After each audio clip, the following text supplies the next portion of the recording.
Mengampuni, satu kata yang mudah untuk diucapkan tetapi dalam melakukannya dibutuhkan proses yang pasti, sebagaimana yang Alkitab katakan bahwa setiap orang yang sudah menerima pengampunan, tentu juga salah satu ciri yang paling signifikan dari orang itu pastinya memiliki sikap hati yang terus dan mau belajar untuk mengampuni.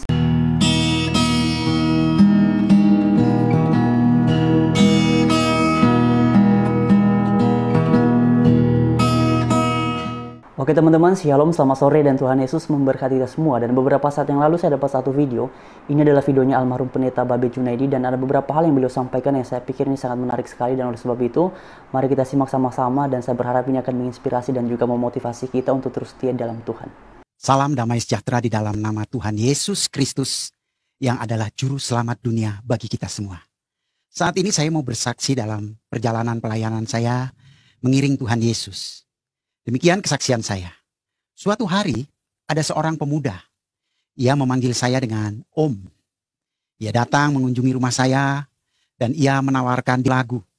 Karena memang waktu itu saya belum sepenuhnya melayani Tuhan, tapi saya masih bermain juga di dunia sekuler, saudaraku. Ya, jadi saya masih sering kali membuat aransemen lagu, menangani beberapa penyanyi, dan ia menawarkan lagu ciptaannya. Dia katakan, Om, ini kaset berisi lagu-lagu ciptaan saya, barangkali ada yang berkenan untuk direkam di penyanyi yang Om garap begitu. Saya bilang, ya baiklah. Nah, saudara, dari situ kami bincang-bincang, ngobrol-ngobrol dengan akrab dan baik. Dan akhirnya menuju kepada pembicaraan soal agama, saudara. Nah, dia berkata, jadi Om sekarang apa? Ya, saya sekarang menjadi orang Kristen. Wah, itu namanya Om murtad. Katanya. Saya bilang, nggak apa-apa murtad. Saya tanya sama dia, tahu nggak artinya murtad? Ya, dia bilang ya pokoknya Om itu sudah keluar dari agama Islam. Iya betul. Karena murtad itu artinya meninggalkan. Nah, saya sebagai orang yang tidak lagi menjadi Islam tapi menjadi Kristen, saya disebut murtadin. Din itu artinya agama. Jadi saya meninggalkan agama untuk mengiring juru selamat. Itulah Isa Al-Masih atau Yesus. Singkat kata, terjadilah dialog keagamaan. Menginjili. Saya cerita sama dia, kamu pernah nggak baca tentang Isa Al-Masih yang ada di dalam Al-Quran? Isa Al-Masih itu kata Al-Quran orang yang memiliki kebesaran di dunia dan di akhirat loh. Surat Ali Imran 45. Isa Al-Masih itu kalau dia disebut nabi, dia satu-satunya nabi yang dan bangkit kembali loh. Di dalam surat Maryam 33 saya bilang. Dan ketika kami berdialog, dia akhirnya permisi pulang. Rupanya apa yang saya katakan itu dia renungkan, saudara. Dia penasaran. Beberapa hari kemudian dia datang lagi. Saya tertarik dengan pembicaraan kita kemarin soal agama. Saya bilang, iya. Saya jadi pengen tahu lagi katanya. Dan akhirnya kami dialog lagi. Dan itu terus menerus terjadi. Sampai lebih kurang 5 kali kami berdialog. Akhirnya dia mengambil keputusan untuk menjadi orang percaya. Lalu saya tuntun dia untuk berdoa. Mengundang Yesus masuk dalam hatinya. Menjadi rajanya, menjadi juru selamatnya pribadi. Singkat kata hari itu dia menerima Yesus. Dan saya tanya apa yang kamu rasakan? Aduh hati saya kok tenang ya. Hati saya rasanya damai. Tenang gitu. Ini damai yang tidak pernah saya dapatkan sebelum ini katanya. Nah, lalu saya bilang ya sudah, kamu jangan ngomong-ngomong sama keluarga ya. Dan apa yang terjadi? Tidak pernah ketemu lagi. Tiba-tiba suatu sore dia ketuk rumah saya dan saya buka pintu, ternyata dia ada di sana. Langsung saya tebak, ini pasti ketahuan jadi Kristen atau dia yang ngomong nih sama saudaranya. Kamu ngomong ya? Iya Om. Kenapa kamu ngomong? Kan saya bilang jangan ngomong-ngomong. Ya habis saya timbul rasa kasih Om. Saya pikir kalau mereka nggak percaya kepada juru selamat, siapa yang mau selamatkan mereka? Saya pikir benar juga lah, ya sudahlah ini salibnya. Lalu dia bilang begini, tapi sekarang saya nggak punya tempat tinggal Om, saya nggak boleh pulang ke rumah. Saya harus tinggal di mana Om? Nah saya katakan itu di tingkat atas itu ada kamar saya yang kosong, tidak ada penghuninya, kamu boleh tinggal di sana. Ya, anggap saja ini rumah sendiri, ya bersih-bersih, apa yang kamu bisa kerjakan di rumah ini, ya anggap rumah sendirilah. Akhirnya singkat kata dia tinggal bersama saya. Dan setiap hari dia banyak bertanya, kami share sama-sama doa dan lain sebagainya. Dan bahkan dia rindu sekolah orientasi melayani atau SOM. Saya sekolahkan dia sekolah SOM, saudaraku. Singkat kata dia tinggal bersama saya lebih kurang 3 tahun. Sudah saya percayakan sepenuhnya kepadanya.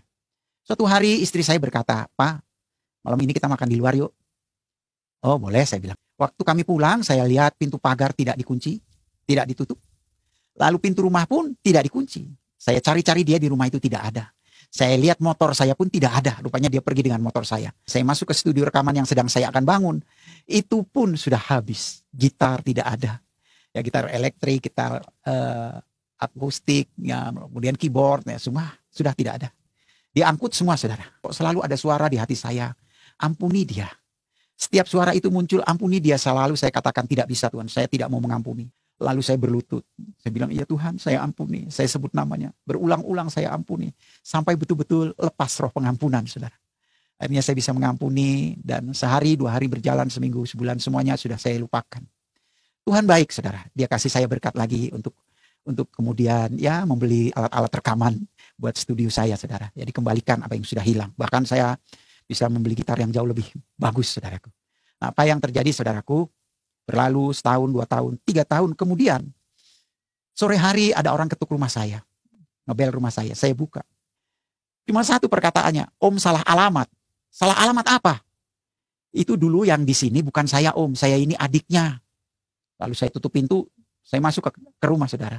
Waktu saya berjalan di rumah itu, ada suara yang berkata, katanya mengampuni. Saya bilang, iya sudah saya ampuni Tuhan. Kalau kamu betul-betul mengampuni, sekarang praktek. Cari dia, bawa ke rumah sakit. Waduh.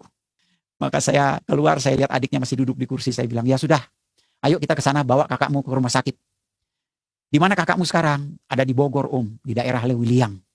Maka saya pergi dengan dia, bawa mobil ke Lewiliang, dan saya bawa dia ke rumah sakit. Sebelum saya pulang, saya ingin mendoakannya. Saya ingin mendoakan lewat minyak urapan, tapi saya tidak bawa minyak urapan. Dan itu jam 1 malam. Nyari minyak di mana, saudara? Lalu saya keluar dari rumah sakit, saya temui warung rokok. Warung rokok itu tidak jual minyak, saudara. Cuman ada remason. Lalu saya beli remason itu, saya angkat ke atas dan saya bilang, Tuhan jadikan remason ini minyak urapan Tuhan karena nggak ada minyak. Ya tolong Tuhan. Besok paginya saya mandi. Saya pergi ke rumah sakit, ingin nengok. Dan ternyata saudara, dia sehat. Dia bisa menyapa saya. Nah, saya senyum saja. Ya. Singkat kata, dia tinggal di rumah sakit itu sekitar 26 atau 27 hari. Lalu waktu sembuh, saya harus membayar. Disodorkan kwitansi. Nilainya 2.750.000. Tahun 80 uang segitu banyak, saudara. Uang segitu tidak sedikit dan saya tidak punya uang segitu. Lalu saya minta difotokopi, saya akan usahakan, kata saya. Lalu fotokopinya saya bawa pulang, saya berdoa. Tuhan lihat ini nilainya 2.750.000, saya nggak punya uang. Saya sudah mengambil bagian saya, sudah membawa dia ke rumah sakit, sudah berdoa, sudah mengampuni. Sekarang Tuhan tolong ambil bagian Tuhan. Nah saudaraku, setelah saya berdoa malam, untuk kwitansi itu yang harus saya bayarkan, paginya dia muncul di rumah. Dia ketuk-ketuk, dia bel rumah saya dan dia panggil nama saya. Wah, saya dengar dari kamar, ini Ibu Susan, mau ngapain nih orang ya? Gitu. Saya buka pintu, saya persilahkan dia masuk. Dia bilang, ada urusan apa nih? Ibu kok datang ke sini tumben pagi-pagi? Saya minta doanya Jun, katanya. Doa apa? Hari ini saya buka usaha baru, cabang. Tolong didoakan supaya berhasil. Selesai doa, dia tinggalin amplop di meja. Saya tanya, Bu ini amplop apa Bu? Itu ada berkat buat Pak Jun.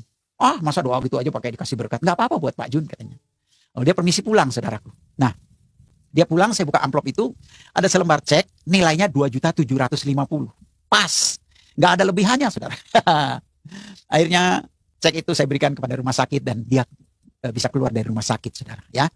Dan apa yang terjadi saudara. Dia bertobat sungguh-sungguh. Dia melayani Tuhan sungguh-sungguh. Dia injili semua keluarganya. Dalam satu keluarga itu ada 7 orang. Apa yang terjadi? 7-7-nya percaya kepada Tuhan Yesus. Ya saudara, luar biasa. Memang tidak mudah. Nah teman-teman, itulah cuplikan videonya. Sebenarnya dalam durasi aslinya ada sekitar berapa menit ya? Ada 13 menit 50 detik.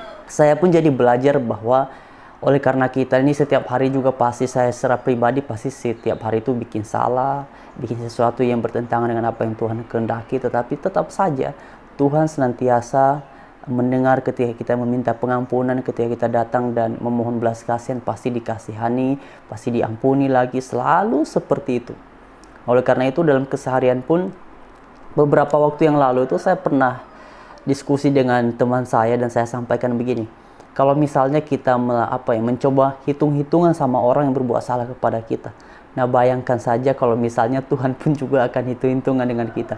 Misalnya nih ya, kita berkata kepada teman, kamu sudah buat salah kepada saya selama 1 minggu ini sebanyak 5 kali. Maka ini sudah cukup, saya tidak mau mengampuni kamu lagi.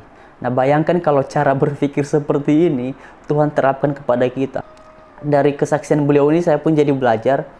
Kalau ada orang lain yang berbuat salah, ya berikan pengampunan. Karena kita pun setiap harinya bikin salahnya saja, bentuknya yang berbeda, waktunya yang berbeda, tapi pada dasarnya setiap hari kita ini bikin salah, bikin sesuatu yang bertolak belakang dengan apa yang Tuhan kehendaki.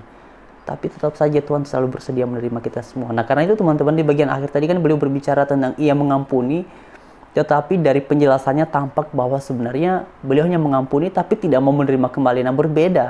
Kalau berdasarkan pernyataan Alkitab, ketika seseorang memberikan pengampunan, maka orang yang memberikan pengampunan ini pun juga akan bersedia menerima kembali orang yang diampuni.